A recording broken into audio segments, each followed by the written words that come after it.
Hello everyone, welcome to get success together. आज की class में हम करेंगे हिंदी का most important and basic topic संज्ञा। संज्ञा से लगभग हर एग्जाम में जहां पर भी हिंदी पूछी जाती है वहां पे संज्ञा से एक दो क्वेश्चन जरूर पूछा जाते हैं, चाहे वो डीएसएसबी का एग्जाम हो, केवीएस हो, एसटेट हो, सीटेट हो, सीईटी हो, हरियाणा पुलिस हो। कोई भी एग्जाम जहां पर हिंदी पूछी जाती है वहां पे संज्ञा से एक दो क्वेश्चन जरूर पूछे जाते हैं। तो आज हम संज्ञा को करेंगे। संज्ञा के टॉपिक को concept with previous year question, यानी कॉन्सेप्ट और प्रीवियस ईयर क्वेश्चन दोनों ही करेंगे। तो सबसे पहले संज्ञा क्या होती है? संज्ञा होती है किसी भी व्यक्ति, वस्तु, प्राणी, स्थान के नाम को या भाव के नाम को क्या कहते हैं? संज्ञा कहते हैं। यानी संज्ञा का सीधा सा अर्थ क्या होता है? नाम। किसी भी चीज का, किसी भी व्यक्ति का, प्राणी का, स्थान के नाम को क्या कहते हैं? संज्ञा कहते हैं। अब अर्थ के आधार पर संज्ञा किसे कहते हैं? कितने प्रकार की होती है? तो अर्थ के आधार पर संज्ञा होती है 5 प्रकार की। अर्थ के आधार पर संज्ञा कितने प्रकार की होती है? 5 प्रकार की होती है। अगर ये पूछा जाए कि मुख्य रूप से कितनी होती है, तो मुख्य रूप से संज्ञा के प्रकार होते हैं 3। तो वो कौन कौन से होते हैं? व्यक्तिवाचक, जातिवाचक, व्यक्तिवाचक, जातिवाचक और भाववाचक। और द्रव्यवाचक और समूहवाचक को क्या है? जातिवाचक का ही पार्ट माना जाता है। तो अगर पूछा जाता है कि अर्थ के आधार पर संज्ञा कितने प्रकार की है, तो 5 प्रकार की। पर मुख्य रूप से कितने प्रकार की है? तो सिर्फ 3 प्रकार की।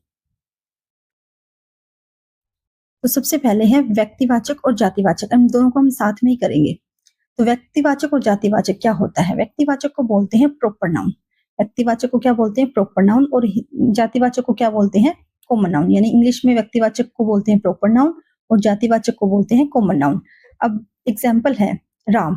राम क्या है? एक व्यक्तिवाचक संज्ञा। राम क्या है? व्यक्तिवाचक संज्ञा है। पर अगर बोलते हैं लड़का, तो लड़का क्या है? जातिवाचक संख्या है। यानी राम क्या है?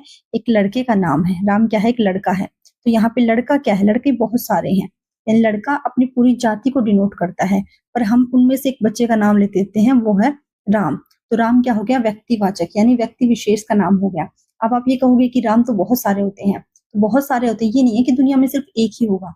कहने का मतलब है कि किसी का अपना खुद का जो नाम होता है उसको बोलते हैं व्यक्तिवाचक संज्ञा। अब जैसे बहुत सारी लड़कियां हैं, पर हमने उनमें से नाम ले दिया सीता। तो सीता उसका खुद का नाम है, तो ये क्या हो गया? उसके लिए यूनिक हो गया, खुद का नाम हो गया। तो वो क्या हो गया? व्यक्तिवाचक हो गया। पर अगर वो लड़की है, तो लड़की क्या है? अपनी पूरी जाति को डिनोट कर रही है। तो यानी कि अपनी पूरी जो जाति को डिनोट करता है उसको क्या बोलते हैं? जातिवाचक। और जो व्यक्ति विशेष या किसी वस्तु विशेष का जो नाम होता है उसको क्या बोलते हैं? व्यक्तिवाचक संज्ञा। अब गंगा है। गंगा क्या है? एक नदी का नाम है। गंगा क्या है? नदी का नाम है। अब नदियां तो देश में भी बहुत सारी है, वर्ल्ड में भी बहुत सारी है, पर हमने उनमें से एक नदी का नाम ले दिया, वो है गंगा। मान लो नदी का नाम ले दिया गंगा, या फिर यमुना, नील, कोई भी नदी इसका अपना खुद का नाम बता दिया, तो वो क्या हो गया? व्यक्तिवाचक हो गया। तो नदियां बहुत सारी है, पर गंगा नदी क्या है? गंगा नदी तो एक ही है, यमुना नदी तो एक ही है। ठीक है, तो इसका क्या है? नदी का, किसी एक नदी का नाम है गंगा, किसी एक नदी का नाम है यमुना। तो यमुना और गंगा क्या कर रहे हैं? व्यक्तिवाचक संज्ञा को दिखा रहे हैं। जबकि नदी क्या है? नदी अपनी पूरी जाति को, अपनी पूरी कैटेगरी को दिखा रही है नदी। तो नदी क्या होगी? जातिवाचक संज्ञा हो गई। और गंगा और यमुना क्या हो गया? व्यक्तिवाचक संज्ञा हो गया। ऐसे ही दिल्ली है। अब दिल्ली क्या है? किसी शहर का नाम है। दिल्ली क्या है? एक शहर का नाम है। अब शहर क्या कर रहा है? शहर अपनी कैटेगरी को या अपनी जाति को दिखा रहा है, पर उनमें से शहर में से एक नाम ले दिया हमने दिल्ली। तो दिल्ली क्या है? किसी विशेष शहर का या शहर विशेष का नाम है, जातिवाचक संज्ञा। दिल्ली व्यक्तिवाचक संज्ञा है और शहर जातिवाचक संज्ञा है। अब भारत है। भारत क्या है? एक देश का नाम है। तो देश तो दुनिया में बहुत सारे हैं, जबकि भारत क्या है? एक ही है। किसी एक देश का नाम है भारत। तो भारत क्या है? व्यक्तिवाचक है, जबकि देश क्या है? देश जातिवाचक है। पर हिमालय है। हिमालय क्या है? एक पर्वत है। हिमालय क्या है? एक पर्वत है। तो पर्वत बहुत सारे हैं दुनिया में, पर हिमालय क्या है? एक ही है। हमने एक पर्वत का नाम बता दिया, हिमालय। तो हिमालय क्या हो गया? व्यक्तिवाचक संज्ञा हो गया, जबकि पर्वत क्या है? जातिवाचक संज्ञा है। तो इस तरह से व्यक्तिवाचक और जातिवाचक हमने देख लिया है। अब है भाववाचक। अब नेक्स्ट है भाववाचक। Abstract noun. अब्स्ट्रैक्ट नाउन या भाववाचक संज्ञा क्या होती है? भाव से भावना, यानी इमोशंस, जिसको हम ना देख सकते हैं, ना टच कर सकते हैं, सिर्फ क्या कर सकते हैं? महसूस कर सकते हैं, फील कर सकते हैं। वो क्या होती है? भाववाचक संज्ञा होती है। जैसे प्रेम है, घृणा है, स्नेह है, ईमानदारी है, होनहार है, ये सब क्या है? ये सब हमारी भावनाएं हैं। इनको हम देख नहीं सकते, छू नहीं सकते, सिर्फ क्या कर सकते हैं? फील कर सकते हैं। वो क्या है? भाववाचक संज्ञाएं हैं। नेक्स्ट है द्रव्यवाचक। द्रव्यवाचक को इंग्लिश में बोलते हैं मैटेरियल नाउन। क्या बोलते हैं? मैटेरियल। अब द्रव्यवाचक का मतलब ये नहीं है कि कोई सिर्फ लिक्विड चीज आएंगी, सिर्फ लिक्विड चीजों को ही द्रव्यवाचक संज्ञाओं में नहीं काउंट करते हैं, बल्कि वो ठोस या गैसीय वो चीजें जिससे क्या है दूसरी वस्तुएं बनती हैं, किसी चीज की मटेरियल का काम करता है, वो सारी चीजें क्या है मटेरियल नाउन में आता है। जैसे घी है, दूध है, घी, दूध, मिट्टी, लकड़ी, ये सब क्या है मटेरियल नाउन है। ठीक है, सोना चांदी जितनी भी धातुएं हैं वो सभी क्या है मटेरियल नाउन के अंदर काउंट होती है। नेक्स्ट है समूहवाचक। समूहवाचक, समूह का मतलब क्या होता है ग्रुप। ठीक है, और इंग्लिश में इसको क्या बोलते हैं कलेक्टिव नाउन। क्या बोलते हैं कलेक्टिव नाउन, यानी किसी चीज का, किसी या चाहे व्यक्तियों का हो, किसी वस्तुओं का हो, जानवरों का हो, जो झुंड होता है, ग्रुप होता है, उसको क्या बोलते हैं समूहवाचक संज्ञा बोलते हैं। जैसे कि गुच्छा है, टीम है, वर्ग है, परिवार, कक्षा, समूह, सभा, ये सभी क्या है एक ग्रुप है, तो इनको क्या बोलते हैं समूहवाचक संज्ञा बोलते हैं। तो ये थे हमारे संज्ञा के प्रकार। अब कई बार वाचक संज्ञा व्यक्तिवाचक संज्ञा का काम करती है और कई बार व्यक्तिवाचक संज्ञा जातिवाचक संज्ञा का काम करती है, तो वहां पे हमें कंफ्यूजन होता है। तो कैसे पता चलेगा कि वो जातिवाचक संज्ञा है व्यक्तिवाचक संज्ञा है। अब एग्जाम्पल है देश को हानि जयचंदों से होती है। अब यहाँ पे जयचंदों से, अब एक बात ध्यान रखना कि व्यक्तिवाचक संज्ञा हमेशा एक वचन में आती है और जातिवाचक संज्ञा का बहुवचन बनाया जा सकता है, जबकि व्यक्तिवाचक संज्ञा का बहुवचन नहीं बनता है। तो यहाँ पे जयचंदो आया हुआ है, जबकि व्यक्तिवाचक संज्ञा का बहुवचन नहीं बनता है। यहाँ पे जयचंदो आया है, इसका मतलब यहाँ पे क्या है जयचंद। जयचंदो किसका को दिखा रहा है जातिवाचक संज्ञा को दिखा रहा है। तो देश को हमने देश को हानि जयचंदों से होती है, तो यहाँ पे जयचंद क्या है जातिवाचक संज्ञा है। अब जयचंद को आप जानते हो कि जो पृथ्वीराज चौहान से जिन्होंने गद्दारी की थी और मोहम्मद गोरी का साथ दिया था, वो क्या है जयचंद है। तो यहाँ पे जयचंद का मतलब क्या हो गया, जितने भी विश्वासघाती व्यक्ति है ना उनको बोला गया है जयचंद, यानी कि एक कैटेगरी बना दी गई है कि जो भी विश्वासघाती है, देशद्रोही है, जो फिर धोखा देने वाले हैं, वो क्या है सब जयचंद है। जयचंद, तो यहाँ पे जयचंद क्या कर रहा है अपने जितनी भी विश्वासघाती लोगों की एक कैटेगरी है उसको डिनोट कर रहा है। तो यहाँ पे जयचंदों का क्या मतलब हो गया, कौन सी संज्ञा हो गई जातिवाचक संज्ञा हो गई। अब नेक्स्ट है आज के युग में भी हरिश्चंद्रों की कमी नहीं है। तो यहाँ पे हरिश्चंद्र आप सब जानते हो हरिश्चंद्र क्या थे, एक सत्यवादी राजा थे, अपनी सत्यवादिता के कारण वो फेमस थे, प्रसिद्ध थे। तो यहाँ पे हरिश्चंद्रो यूज किया गया, जबकि हरिश्चंद्र व्यक्तिवाचक होता है तो उसका कभी भी बहुवचन नहीं बनाया जाता है। तो यहाँ पे हरिश्चंद्रो यूज किया गया है, तो इसका मतलब ये क्या है जातिवाचक है। तो हरिश्चंद्र क्या कर रहे हैं अपनी पूरी कैटेगरी को दिखा रहे हैं, जो भी सत्य बोलते हैं, जो भी सत्य का साथ देते हैं, हमेशा सत्य बोलते हैं, वो क्या है वो हरिश्चंद्र है, यानी कि वो हरिश्चंद्र की कैटेगरी में शामिल है। तो यहाँ पे हरिश्चंद्रों का मतलब क्या हुआ, जितने भी सच बोलने वाले हैं उनकी पूरी जो जाति है उसको डिनोट कर रहा है हरिश्चंद्र। तो यहाँ पे क्या बोला गया है आज के युग में भी हरिश्चंद्रों की कमी नहीं है। तो यहाँ पे हरिश्चंद्र क्या है जातिवाचक संज्ञा है। नेक्स्ट है शुक्ल जी ने हिंदी साहित्य का इतिहास लिखा है।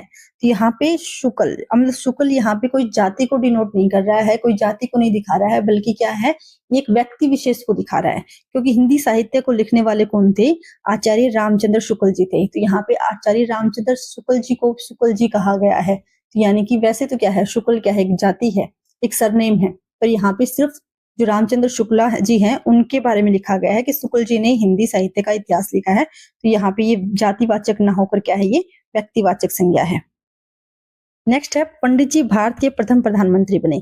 अब पंडित जी भारत के प्रथम प्रधानमंत्री बने, तो पंडित क्या है, पंडित वैसे अपनी एक जाति को दिखा रहा है, पंडित क्या होती है एक जाति होती है, पर यहाँ पे पंडित जी एक व्यक्ति विशेष को दिखा रहा है। व्यक्ति विशेष कौन है, पंडित जवाहरलाल नेहरू।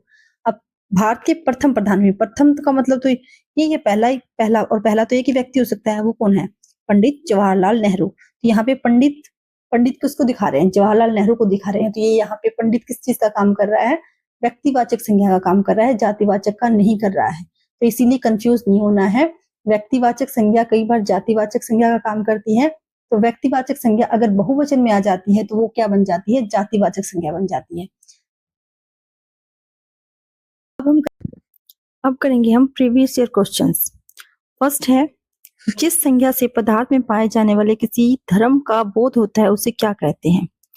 तो ऑप्शन है भाववाचक संज्ञा, वस्तुवाचक संज्ञा, जातिवाचक संज्ञा, व्यक्तिवाचक संज्ञा। तो इसको हम एलिमिनेट मेथड से भी कर सकते हैं। अभी हमने पढ़े थे संज्ञा के प्रकार, तो उसमें से कोई भी वस्तुवाचक संज्ञा का नहीं था, संज्ञा का प्रकार कोई भी वस्तुवाचक संज्ञा नहीं था। तो व्यक्तिवाचक संज्ञा क्या होता है, किसी व्यक्ति विशेष का, स्थान विशेष का, प्राणी विशेष का नाम को व्यक्तिवाचक संज्ञा कहते हैं। तो व्यक्तिवाचक संज्ञा भी नहीं है इसका आंसर। जातिवाचक संज्ञा ऐसा वर्ड जो पूरी जाति को डिनोट करता है वो क्या कहलाता है? जातिवाचक संज्ञा कहलाता है। तो अब बचा भाववाचक संज्ञा। तो इसका सही आंसर क्या है? भाववाचक संज्ञा। यानी जिस संज्ञा से पदार्थ में पाए जाने वाले दोष, गुण, धर्म, भाव, दशा का पता चले वो कौन सी संज्ञा है? भाववाचक संज्ञा है। तो इसका राइट आंसर क्या है? भाववाचक संज्ञा। नेक्स्ट है, इनमें से कौन सी भाववाचक संख्या का निर्माण विशेषणवाचक शब्द से नहीं हुआ है? ऑप्शन है नकटापन, शयानापन, अपनापन, गोरापन। तो नकटापन, सयानापन और गोरापन दोनों ही विशेषण शब्दों से बने हुए हैं। तो इसका सही आंसर क्या है? अपनापन। सही आंसर क्या है? अपनापन। नेक्स्ट है, संज्ञाओं की दृष्टि से असंगत विकल्प चुनिए। तो संज्ञाओं की दृष्टि से असंगत विकल्प चुनना है, यानी कि जो रॉन्ग है, जिनमें से जो कथन गलत है वो बताना है। फर्स्ट है, व्यक्तिवाचक संज्ञाएं सदैव एक वचन में प्रयुक्त होती है। तो ये राइट ऑप्शन है, व्यक्तिवाचक संज्ञाएं हमेशा एक वचन में ही यूज होती है। सेकंड है, व्यक्तिवाचक संज्ञाएं अनंत होती है। तो ये भी सही है, व्यक्तिवाचक संज्ञाएं अनंत होती है। ईर्ष्या, रोग, जन्म, मृत्यु आदि यौगिक भाववाचक संज्ञाएं हैं। तो ये भी राइट ऑप्शन है। नेक्स्ट है, व्यक्तिवाचक एवं भाववाचक संज्ञाओं का जातिवाचक में रूपांतरण किया जा सकता है। तो ये गलत है, ये ऑप्शन गलत है। तो इसका राइट आंसर क्या हो जाएगा? 4। नेक्स्ट है, बुढ़ापा शब्द में कौन सी संज्ञा है? तो बुढ़ापा शब्द में व्यक्तिवाचक संज्ञा नहीं है, जातिवाचक भी नहीं है और समूहवाचक भी नहीं है। तो क्या आएगा? भाववाचक आएगा, क्योंकि बुढ़ापा क्या है? एक अवस्था है। अवस्था को, दशा को, भाव को दिखाने के लिए कौन सी संज्ञा का यूज किया जाता है? भाववाचक संज्ञा का यूज किया जाता है। तो बुढ़ापा क्या है? भाववाचक संज्ञा है। नेक्स्ट है, शिक्षक किस प्रकार की संज्ञा है? तो शिक्षक भाववाचक संज्ञा नहीं है, व्यक्तिवाचक भी नहीं है, समूहवाचक भी नहीं है। तो क्या आएगा? जातिवाचक, क्योंकि शिक्षक क्या है? एक कैटेगरी को, एक अलग कैटेगरी को डिनोट करता है, यानी शिक्षक अपनी पूरी जाति को दिखाता है। तो शिक्षक क्या है? एक जातिवाचक संज्ञा है। कौन सा शब्द जातिवाचक संज्ञा नहीं है? ऑप्शन है जवान, बालक, सुंदर, मनुष्य। जवान, बालक, सुंदर, मनुष्य। तो जातिवाचक को जानने के लिए पहले शब्द को बहुवचन में बनाओ। अगर बहुवचन में बन जाता है तो वो जातिवाचक है, नहीं तो नहीं है। तो सबसे पहले जवान, जवान का बहुवचन बनता है, बालक का भी बनता है और मनुष्य का भी बनता है, पर सुंदर का कोई बहुवचन नहीं बनता है। ठीक है, तो ये क्या है? एक सुंदर क्या है? विशेषण है, जातिवाचक संज्ञा नहीं है। तो जवान, बालक और मनुष्य ये तीनों क्या है? तीनों ही जातिवाचक है और ये तीनों ही अपनी अपनी जाति को डिनोट कर रहे हैं। तो इसीलिए इसका सही आंसर क्या हो जाएगा? सुंदर हो जाएगा। निम्न में से संज्ञा शब्द है। तो संज्ञा शब्द है हरा नहीं है, पतला नहीं है, गहरा नहीं है। ये तीनों क्या है? विशेषण है। तो सही आंसर क्या है? सभा। और सभा कौन सी संज्ञा है? समूहवाचक संज्ञा है। नेक्स्ट है, मानव शब्द के लिए उपयुक्त भाववाचक संज्ञा का चयन कीजिए। तो मानव शब्द के लिए उपयुक्त भाववाचक संज्ञा क्या है? मनस्वी, मानवता, मनुष्यत्व, आत्मीयत। तो ना ही तो मनस्वी है, ना ही मनुष्यत्व है, ना ही आत्मीयत है। तो क्या आ जाएगा? मानवता।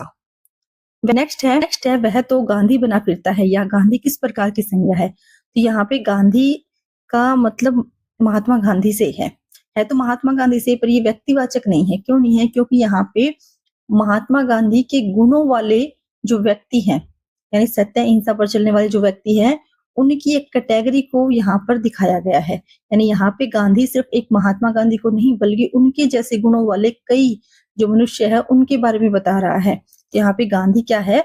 एक जातिवाचक संज्ञा है, ना कि व्यक्तिवाचक। क्या आएगा इसका? जातिवाचक आएगा। कई बार यहाँ पे तो ना वह तो हरिश्चंद्र है, तो यहाँ पे हरिश्चंद्र सिर्फ एक हरिश्चंद्र के बारे में नहीं कहा गया, यानी कि हरिश्चंद्र का मतलब है कि जातिवाचक, यानी कि सत्यवाद, जो सत्य के मार्ग पर चलने वाला है, सत्यवादी इंसान है, उसके लिए कहा गया है। तो यहाँ पे हरिश्चंद्र एक कैटेगरी को डिनोट कर रहे हैं जो हमेशा सत्य बोलते हैं। यहाँ पे क्या आ जाएगा? जातिवाचक संज्ञा। निम्नलिखित में से कौन सा विकल्प भाववाचक संज्ञा का उदाहरण नहीं है? अब नहीं है। अब देखो, अच्छाई भी है, मिठास भी है और बीमारी भी है, पर यहाँ पे सभा क्या है? समूहवाचक संज्ञा है, भाववाचक संज्ञा नहीं है। तो राइट आंसर क्या है? सभा। हमें किसी बूढ़े व्यक्ति के खालिस्तान का तिरस्कार नहीं करना चाहिए। उचित भाववाचक संज्ञा से वाक्य को पूर्ण कीजिए। अब इसमें सही जो एक भाववाचक संज्ञा है वो फिल करनी है हमें। तो बुढ़ापे, मोटापे, बूढ़ा, चाल चलन। यहाँ पे राइट आंसर क्या आना चाहिए? बुढ़ापे का। बुढ़ापे, हमें किसी बुरे व्यक्ति के बुढ़ापे का तिरस्कार नहीं करना चाहिए। मेरे पास सोने के आभूषण है, इस वाक्य में कौन सी संज्ञा है? अब आपको बताया था अभी, सोना कोई भी जो धातु है, मटेरियल है, जिससे एक वस्तु से दूसरी वस्तु बनाई जाती है, कोई द्रव्य चीज है, वो सभी किसमें आती है? द्रव्यवाचक संज्ञा में आती है। इसका सही आंसर क्या हो जाएगा? द्रव्यवाचक संज्ञा। ये कौन सी संज्ञा है? तो ये भी क्या है? द्रव्यवाचक संज्ञा है। निम्नलिखित में से कौन सा शब्द व्यक्तिवाचक है? गाय, पहाड़, यमुना, आम। तो यहाँ पे राइट आंसर क्या आ जाएगा? यमुना, क्योंकि ये क्या है? एक नदी का नाम है। तो ये थी हमारी आज की हिंदी की क्लास, जिसमें हमने पढ़ा है संज्ञा। संज्ञा को हमने concept plus previous year question के साथ पढ़ा है। नेक्स्ट टॉपिक के लिए मिलते हैं नेक्स्ट क्लास में। तब तक के लिए जय हिंद, जय भारत।